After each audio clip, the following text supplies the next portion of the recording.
আমরা দোয়া করি আল্লাহ পাক আমাদের সবাইকে রমজান মাস পর্যন্ত পৌঁছে দিন এবং রমজান মাসে বেশি বেশি আমল করার তৌফিক এনায়েত করুন, আমিন। রমজান সম্পর্কে এই জন্য কথা বললাম যে রাসূল সাল্লাল্লাহু আলাইহি ওয়াসাল্লাম একটা হাদিসের মধ্যে বলেছেন যে তিন শ্রেণীর ব্যক্তির জন্য ধ্বংস, তিন শ্রেণীর ব্যক্তির জন্য ধ্বংস, লাআনত বা অভিশাপ। এক শ্রেণী হচ্ছে যারা নিজের বৃদ্ধ পিতামাতাকে পেয়েছে কিন্তু পিতামাতার খেদমত করে জান্নাত লাভ করতে পারে নাই, তাদের জন্য ধ্বংস। আর এদের সংখ্যা দিন দিন বাড়ছে, এই জেনারেশনের সংখ্যা দিন দিন বাড়ছে যারা পিতামাতার খেদমত করতে চায় না। দ্বিতীয়ত হচ্ছে সেই শ্রেণীর মানুষ যারা রমজান মাসকে পেয়েছে, রমজান মাসকে পেয়েও তারা নিজেদের গুনাহ মাফ করাতে পারলো না, তাদের জন্য ধ্বংস। তৃতীয় শ্রেণী হচ্ছে তারা যাদের সামনে রাসূলুল্লাহ সাল্লাল্লাহু আলাইহি ওয়াসাল্লামের নাম উচ্চারিত হয়েছে কিন্তু রাসূলের নাম শুনে তারা দরুদ পাঠ করেন নাই। এই তিন শ্রেণীর ব্যক্তির জন্য রাসূলুল্লাহ সাল্লাল্লাহু আলাইহি ওয়াসাল্লাম ধ্বংসের দোয়া করেছেন। আমরা আল্লাহর কাছে দোয়া করি আল্লাহ পাক আমাদেরকে এই তিন শ্রেণীর অন্তর্ভুক্ত না করুন, আমিন। এবং আসন্ন রমজানে আমরা যেন রমজানকে কাজে লাগিয়ে আমাদের গুনাহগুলোকে মাফ করাতে পারি, আল্লাহ পাক সেই তৌফিক এনায়েত করুন, আমিন। আমাদের যারা পিতামাতা বেঁচে আছে যাদের, তারা যেন পিতামাতাকে বোঝা মনে না করি, বরং জান্নাতে যাওয়ার মাধ্যম মনে করে তাদের সেবা যত্ন করার মানসিকতা তৈরি করি, আল্লাহ পাক তৌফিক এনায়েত করুন, আমিন। এবং রাসূলুল্লাহ সাল্লাল্লাহু আলাইহি ওয়াসাল্লামের নাম শুনলেই কমপক্ষে সাল্লাল্লাহু আলাইহি ওয়াসাল্লাম এই কথাটা বলার অভ্যাস গড়ে তুলি, আল্লাহ কবুল করুন, আমিন। রমজানকে কাজে লাগানোর জন্যে আগে থেকেই প্রস্তুতির প্রয়োজন আছে।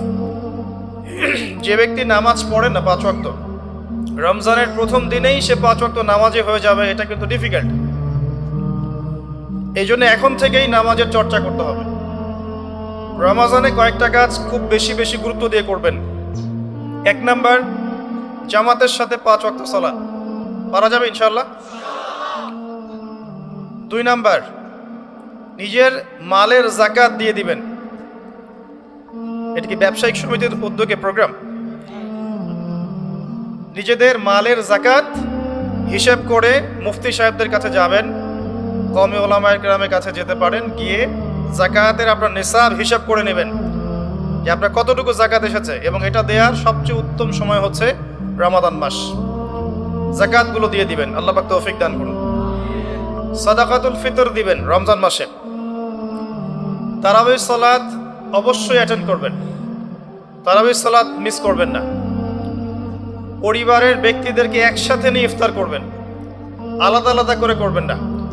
বেশি থেকে বেশি মানুষকে ইফতার করাবেন, সামাজিকভাবে, রাষ্ট্রীয়ভাবে, সংগঠনের উদ্যোগে বা ব্যক্তিগত পর্যায়ে বেশি থেকে বেশি মানুষকে ইফতার করাবেন। এবং কোরআনুল কারীমকে বেশি সময় দিবেন। প্রতিদিন অন্তত পক্ষে 1 পারা করে তেলাওয়াত করবেন। যারা হাফেজ কোরআন তারা পুরো কোরআন হিফজ আবার চর্চা করবেন। যারা আরও বড় লেভেলে আছেন কোরআন গবেষণা করবেন। 5 ওয়াক্ত নামাজের পরে একটা করে হাদিস পড়ার চেষ্টা করবেন মসজিদের মধ্যে। আসর থেকে মাগরিব এই সময়টুকুর মধ্যে, আসরের নামাজের পরে মসজিদ ভিত্তিকভাবে দার্সের ব্যবস্থা করবেন, তালিমের ব্যবস্থা করবেন। 30 দিন 30টা আলাদা আলাদা টপিকে কথা হবে, জনগণ জানতে পারবে। পারা যাবে? ব্যবসায় এই মাসে খুব বেশি লাভের চেষ্টা করবেন না, পরকালীন লাভের চেষ্টা করবেন। সিন্ডিকেট করে দ্রব্যমূল্যের দাম বাড়িয়ে দিবেন না, চেষ্টা করবেন মানুষকে আরো সহজ করে দেওয়ার জন্য। যারা খাবারের ব্যবসা করেন রমজান মাসে বেশি বেশি মানুষকে খাবার খাওয়াবেন, আল্লাহ বরকত দিবে ইনশাআল্লাহ। কাপড়ের ব্যবসা করেন, বেশি থেকে বেশি মানুষকে কাপড় দান করবেন রমজান মাসে। রমজানে মুসলিমদের নিত্য প্রয়োজনীয় যে দ্রব্যগুলো আছে এগুলো যারা বিক্রি করেন তাদের প্রতি অনুরোধ থাকবে যে কৃত্রিম সংকট সৃষ্টি করে দাম বাড়াবেন না, বরং মানুষের জন্য সহজ করে দিবেন। আল্লাহ আপনার রিজিকে বরকত দিবে ইনশাআল্লাহ। বিশ্বের প্রায় প্রতিটা মুসলিম কান্ট্রিতেই রমজান মাসে দ্রব্যমূল্যের দাম নিয়ন্ত্রণে থাকে, কমে যায়, ইল্লাল বাংলাদেশ ছাড়া। কিন্তু আমরাই 90% মুসলিমের দেশ।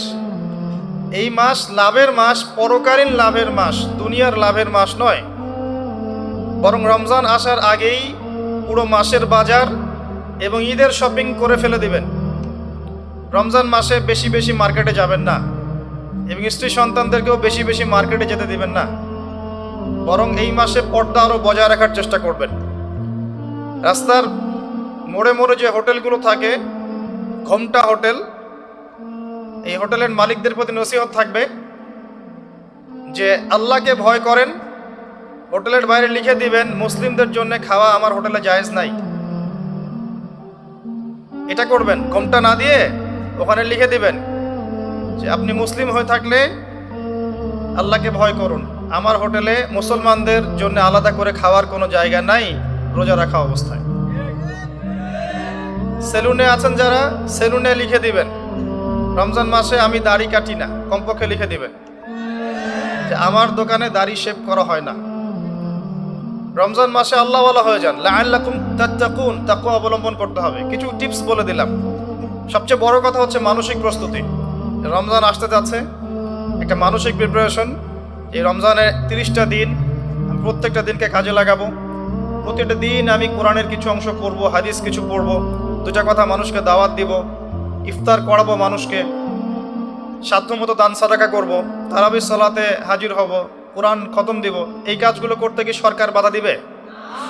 প্রশাসন বাধা দিবে? এগুলো আমাদের হাতে আছে। আল্লাহ পাক আমাদের সবাইকে তৌফিক এনায়েত করুন, আমিন। আর এই রমজান মাসে বেশি বেশি খাওয়া এবং দুনিয়াবি কাজে অপচয় করবেন না। সারাদিন রোজা রেখে যদি ইফতার করতে 20টা আইটেম নিয়ে বসি আমাদের পুরান ঢাকার মানুষের মতো, তাহলে অবস্থা খারাপ। রমজানের আধ্যাত্মিকত্ব নষ্ট হয়ে যাবে। কথা কি বুঝতে পারছেন? রোজা রেখেছে আলহামদুলিল্লাহ, ইফতার করার জন্য কি 20টা আইটেমের দরকার আছে? 10টা আইটেমের দরকার আছে? এই যত বেশি ইফতারে খাবে মানুষ তত বেশি সে অসুস্থ হয়ে যাবে এবং তারাবি অন্যান্য ইবাদতগুলো ঠিক মতো করতে পারবে না। আমাদের ক্ষেত্রে দেখা যায় যে সেহেরি আর ইফতারে আয়োজন দেখলে মনে হয় এটা আমার জীবনের শেষ খাওয়া হবে না। কথা বুঝতে পারছেন? এই স্বভাবগুলোকে চেঞ্জ করতে হবে। আল্লাহ পাক তৌফিক ইনায়েত করুন, আমিন। এবার আসেন, মেরাজে যাওয়ার আগে আমরা রাসূলুল্লাহ সাল্লাল্লাহু আলাইহি ওয়াসাল্লামের জীবনীর সামন থেকে আসতে চাই। আর আমি যে কথাটা বলতে চেয়েছিলাম সেটা হচ্ছে রমজান আসার আগেই নবী সাল্লাল্লাহু আলাইহি ওয়াসাল্লামের জীবনী একবার পড়ে শেষ করবেন, ওয়াদা করেন। হাত উঁচু করেন, হাত নামান। সবচাইতে সেরা বই আমার কাছে জীবনীর উপরে, নবী সাল্লাল্লাহু আলাইহি ওয়াসাল্লামের জীবনীর উপরে অনেক বই আছে, তবে আমার কাছে মনে হয় সবচেয়ে বেস্ট বইটা হচ্ছে আর রাহিকুল মাখতুম।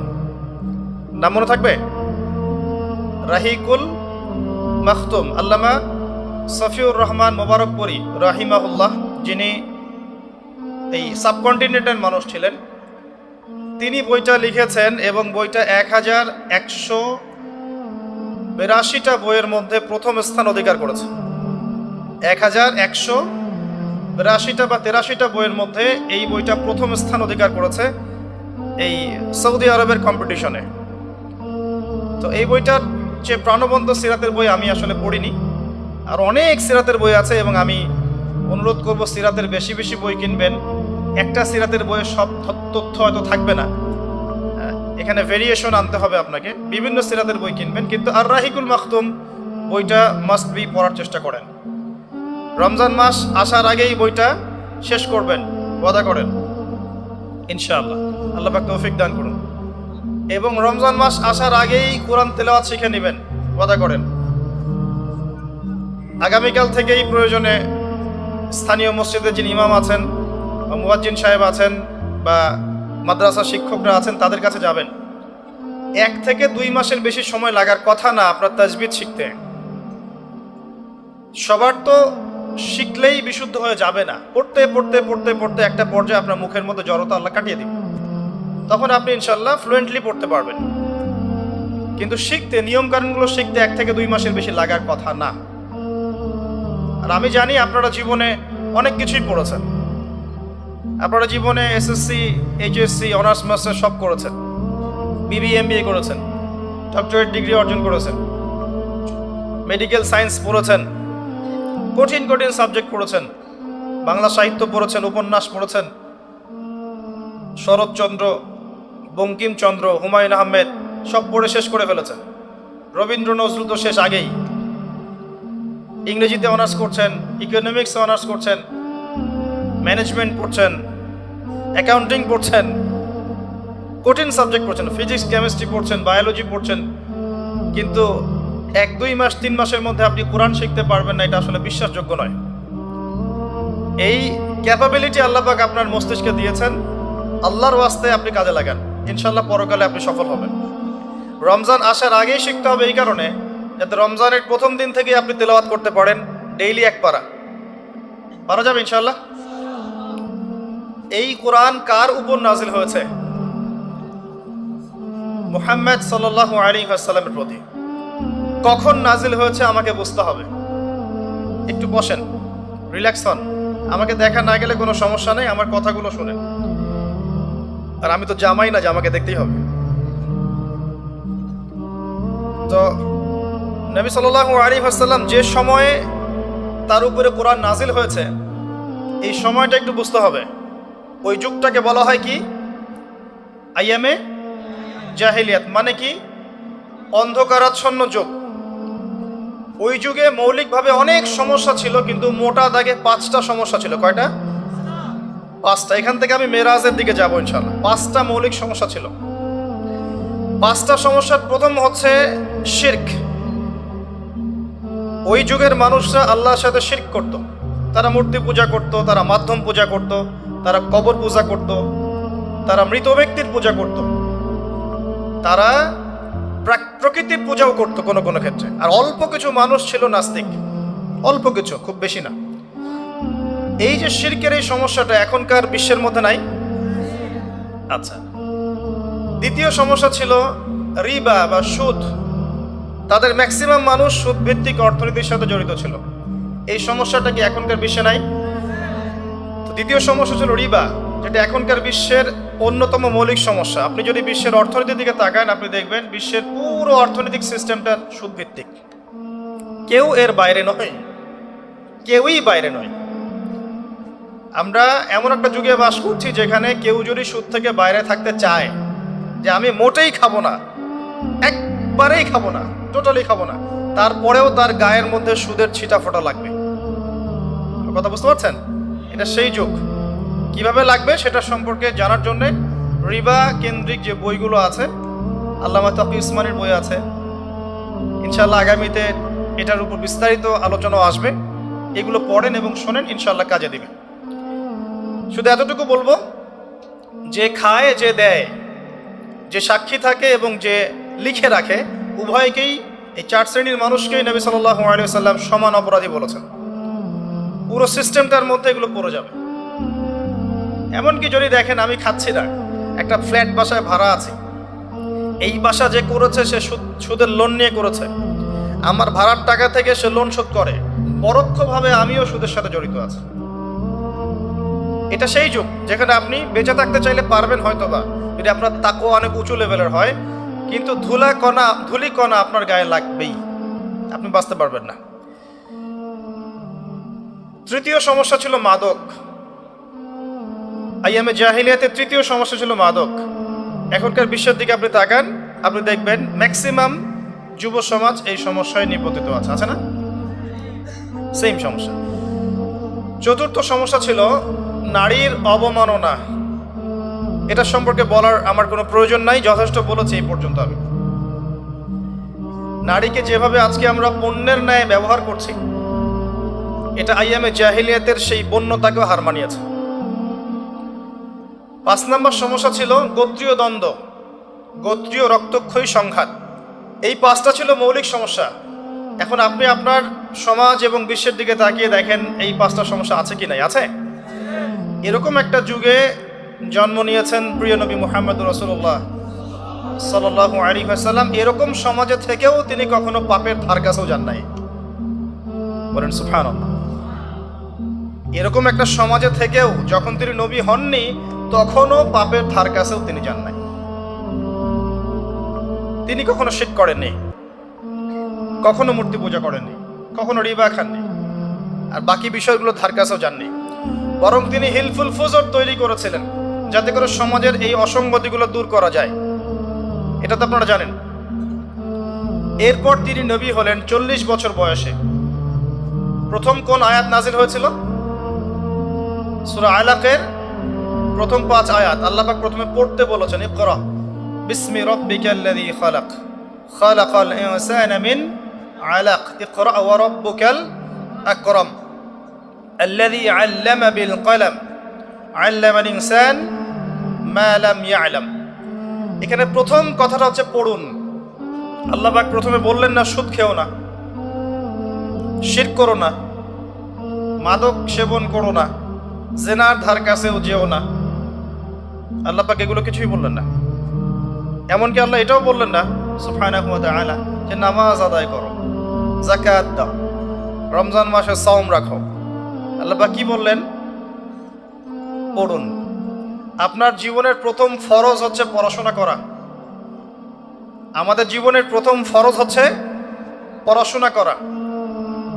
যে যত বেশি কনস্ট্রাকটিভ সিলেবাসে পড়াশোনা করবে, তার অন্তর্দৃষ্টি তত বেশি সুদূর প্রসারী হবে ইনশাআল্লাহ তাআলা, এবং তার আমল আরো সুন্দর হবে, তার ব্যবহার সুন্দর হবে, চরিত্র সুন্দর হবে, তার মনুষ্যত্ব ভালো হবে। তার দ্বারা সমাজ, দেশ, রাষ্ট্র, উম্মাহ ভালো কিছু পাবে ইনশাআল্লাহ।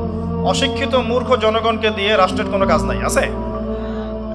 তবে শিক্ষাটা হতে হবে এমন জ্ঞান, ইকরা বিসমি রাব্বিকাল্লাযী খালাক, পড়ুন আপনার সেই রবের নামে যিনি আপনাকে সৃষ্টি করেছেন। যে জ্ঞান আপনাকে আপনার স্রষ্টা, ওদের ভাষা ব্যবহার করে বলছি, আপনার ইলাহ আল্লাহর দিকে নিয়ে যাবে, সেটাই প্রকৃত জ্ঞান। যে জ্ঞানটা আপনাকে আল্লাহ থেকে দূরে সরাচ্ছে দিন দিন, এটা জ্ঞান নয়, এটা জাহেলিয়াত। আমি কি বুঝাতে পারছি? এবার আপনি চিন্তা করে দেখেন যে আপনার জ্ঞানটা আপনাকে কি আল্লাহর দিকে নিয়ে যাচ্ছে নাকি আল্লাহ থেকে দূরে সরাচ্ছে। এরপরে আপনি চিন্তা করবেন আপনি প্রকৃত জ্ঞানী কিনা। কেউ যদি অক্সফোর্ড, কেমব্রিজ, হার্ভার্ড থেকে পাশ করে আসে, এসে বলে যে পর্দা এটা সেকেলে প্রথা, ওই যুগে চলতো, এই যুগে চলে না, এই ব্যক্তিকে আমরা জ্ঞানী বলতে পারি না। কেউ যদি বাইরে থেকে বড় ডিগ্রি এসে বলে যে ইসলাম আসলে এই যুগে চলে না, ওই যুগে চলতো, সুদের মধ্যেই আছে অগ্রগতি আর প্রগতি,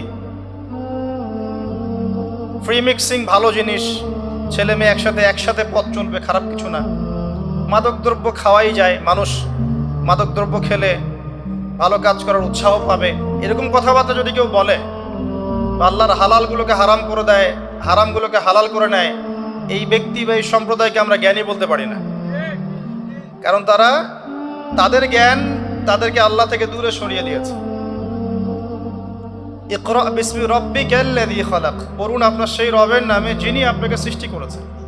খালাকাল ইনসানা মিন আলাক, যিনি মানুষকে সৃষ্টি করেছেন জমাট বাঁধা রক্তপিণ্ড থেকে। ইকরা ওয়া রাব্বুকাল আকরাম, পড়ুন আপনার রব মহামান্বিত। আল্লাযী আল্লামা বিল কলম, যিনি আপনাকে কলম দ্বারা জ্ঞান শিক্ষা দিয়েছেন। মানুষ জ্ঞান অর্জন করতে পারেনি, প্রথমে আল্লাহ মানুষকে জ্ঞান শিখিয়েছেন। এটাকে বিশ্বাস করেন? ওয়াল্লামা আদামাল আসমাআ কুল্লাহা, আমি আদমকে সমস্ত নাম শিক্ষা দিয়েছি। কে শিক্ষা দিয়েছেন? আদম আলাইহিস সালামের কি জ্ঞান ছিল? আমাদের জ্ঞান ছিল? আল্লাহ শিখিয়েছেন। আল্লামাল ইনসান মা লাম ইয়ালাম, মানুষকে সেই জ্ঞান শিক্ষা দিয়েছেন যা মানুষ জানতো না। এই আয়াত নিয়ে নবী সাল্লাল্লাহু আলাইহি ওয়াসাল্লামের নবুয়তের জিন্দেগি শুরু হলো। কত বছর জিন্দেগি ছিল নবুয়তের জিন্দেগি? বলতে পারবেন? 23 বছর। 23 বছর। আমরা কিন্তু লেকচারের শেষে একটা কুইজ কন্টেস্ট করব ইনশাআল্লাহ। 5টা থেকে 10টা প্রশ্ন করব ইনশাআল্লাহ। 10 জনকে আমরা পুরস্কৃত করব ইনশাআল্লাহ তাআলা। মনোযোগের সাথে লেকচার শুনবেন। এরপর নবী সাল্লাল্লাহু আলাইহি ওয়াসাল্লামের নবুয়তের জিন্দেগি শুরু হলো। 23 বছর। কত বছর? তার মধ্যে প্রথম 13 বছর হচ্ছে মক্কায়, আর পরের 10 বছর কোথায়? মদিনায়। খুব সংক্ষিপ্ত আকারে বলছি। প্রথম 3 বছর নবী সাল্লাল্লাহু আলাইহি ওয়াসাল্লাম গোপনে দাওয়াত দিয়েছেন। কিভাবে? একদম গোপনে গোপনে। প্রথমে বাড়ির লোকজনকে, তারপর নিকট আত্মীয় যারা তাদেরকে, তারপর যাদের সাথে সম্পর্ক ভালো ক্লোজ তাদেরকে, এরপর আস্তে আস্তে আমভাবে। এটাই দাওয়াতি কাজের সুন্নাহ। এরপর 4র্থ থেকে 10ম এই সময়টুকুতে তিনি প্রকাশ্যে দাওয়াত শুরু করেছিলেন। তার সম্প্রদায়কে দাওয়াত দিলেন, যারা তার কথা বিশ্বাস করলো না, বেশিরভাগ মানুষই কুফরি করল। বরং তারা ইসলাম যারা কবুল করেছে এদের উপরে নির্যাতন শুরু করলো। নির্যাতনের মাত্রা দিন দিন বাড়তে থাকলো। যখন হামজাহ এবং ওমর রাদিয়াল্লাহু আনহুমা তাদের মতো কিছু সাহাবী ইসলাম কবুল করলেন, ইসলাম তখন শক্তিশালী হওয়া শুরু করলো। তারপরেও নির্যাতনের মাত্রা বাড়তে থাকলো। এক পর্যায়ে সাহাবীরা হিজরত করলেন আবিসিনিয়ায়। কোথায়? আবিসিনিয়ায়। প্রথম হিজরত মদিনায় হয়নি, প্রথম হিজরত আবিসিনিয়ায়। এটা হচ্ছে ইথিওপিয়ার পাশে, এখনকার মানচিত্রে ইরিত্রিয়া নামে একটা জায়গা আছে। দেখেছেন কখনো? বিশ্বের ম্যাপ দেখেছেন কখনো? বিসিএস কোচিং যারা করছেন তাদের তো জানার কথা। ইরিত্রিয়া ছিল সেই জায়গা যেখানে হিজরত করেছিলেন সাহাবীরা। সেখানে একজন বাদশাহ ছিলেন, তার নাম বাদশাহ নাজাশী। তিনি একজন খ্রিস্টান ছিলেন, কিন্তু ভালো খ্রিস্টান ছিলেন, সৎ। তিনি মুসলিমদেরকে আশ্রয় দিয়েছিলেন এবং তার রাজ্যে মুসলিমরা নিরাপদে ছিল, বসবাস করেছে দীর্ঘদিন। পরবর্তীতে এই বাদশাহ নাজাশী ইসলাম কবুল করে মুসলিম হন। মারা গেলে নবী সাল্লাল্লাহু আলাইহি ওয়াসাল্লাম তার গায়েবানা জানাজার নামাজও পড়েছেন। এরপরে কুরাইশদের অত্যাচার পর্যায়ে নবী সাল্লাল্লাহু আলাইহি ওয়াসাল্লাম তায়েফে হিজরত করেন, চেষ্টা করেন তায়েফবাসীকে বোঝানোর জন্য। তায়েফের লোকজন সাড়া দেয়নি, উল্টা নবী সাল্লাল্লাহু আলাইহি ওয়াসাল্লামকে রক্তাক্ত করেছিল। তিনি ফিরে আসেন মক্কায়। আবারও মক্কায় ফিরে আসার পরে অল্প দিনের ব্যবধানে, বেশি দিন না, মাত্র অল্প দিন, 3 দিন 7 দিন, কেউ বলেছে 3 মাস, এইটুকু ব্যবধানে প্রথমে চাচা আবু তালেব, তারপরে স্ত্রী খাদিজা রাদিয়াল্লাহু আনহা, তারা ইন্তেকাল করেন। এবং নবী সাল্লাল্লাহু আলাইহি ওয়াসাল্লামের এই শেষ আশ্রয়স্থল আবু তালেব, সেটাও শেষ হয়ে যায়। তার স্ত্রী খাদিজা রাদিয়াল্লাহু আনহা আল্লাহর কাছে চলে যান। এই সময়টাতে নবী সাল্লাল্লাহু আলাইহি ওয়াসাল্লাম প্রচণ্ড মানসিক কষ্টে ছিলেন। আল্লাহ পাক এইরকম একটা সময়ে মেরাজের ঘটনা ঘটিয়েছে, বলেন সুবহানাল্লাহ। আল্লাহ রাব্বুল আলামিন তাকে পুরো মানসিক সমস্ত কষ্ট থেকে ফারেক করে আল্লাহ পাকের সমস্ত কুদরত দেখিয়েছেন মহাবিশ্বে নিয়ে গিয়ে। যদিও বা তার আগের 3 বছর সাহাবীদেরকে বয়কট করা হয়েছিল। 3 বছর গাছের ছাল পাতা খেয়ে সাহাবীরা থেকেছেন শিয়ারে আবু তালেব নামক জায়গায়। এরপর বয়কট তুলে নেওয়া হয়। তারপর এই আমুল হুজন আসে। এর পরের বছর ইয়াসরিব বা মদিনা থেকে 6 জন যুবক এসে ইসলাম কবুল করে, সুবহানাল্লাহ। তাদের নেতা ছিলেন আসাদ বিন জুরারাহ রাদিয়াল্লাহু আনহু। তিনি ফিরে যান মদিনায়। পরের বছর আবার 6 জনকে নিয়ে আসেন, টোটাল 12 জন। এই 12 জন মুসলিম হয়ে আবার মদিনায় ফিরে যান। এই 12 জনের সাথে আল্লাহর নবী সাল্লাল্লাহু আলাইহি ওয়াসাল্লাম একজন সাহাবীকে পাঠিয়ে দেন দায়ী হিসেবে। তার নাম মুসআব বিন উমাইর রাদিয়াল্লাহু আনহু। মুসআব বিন উমাইর রাদিয়াল্লাহু আনহু। প্রশ্ন কিন্তু আসবে, ভালো করে মনে রাখতে থাকেন। এরপরে মুসআব বিন উমাইর রাদিয়াল্লাহু আনহু এই 12 জন সাহাবীর সাথে যান মদিনায়। মদিনার আগের নাম ছিল ইয়াসরিব। কি নাম? ইয়াসরিব। এর পরের বছর মোট 75 জন, 73 জন পুরুষ আর 2 জন নারী, আওস এবং খাজরাজ গোত্রের, তারা আসেন।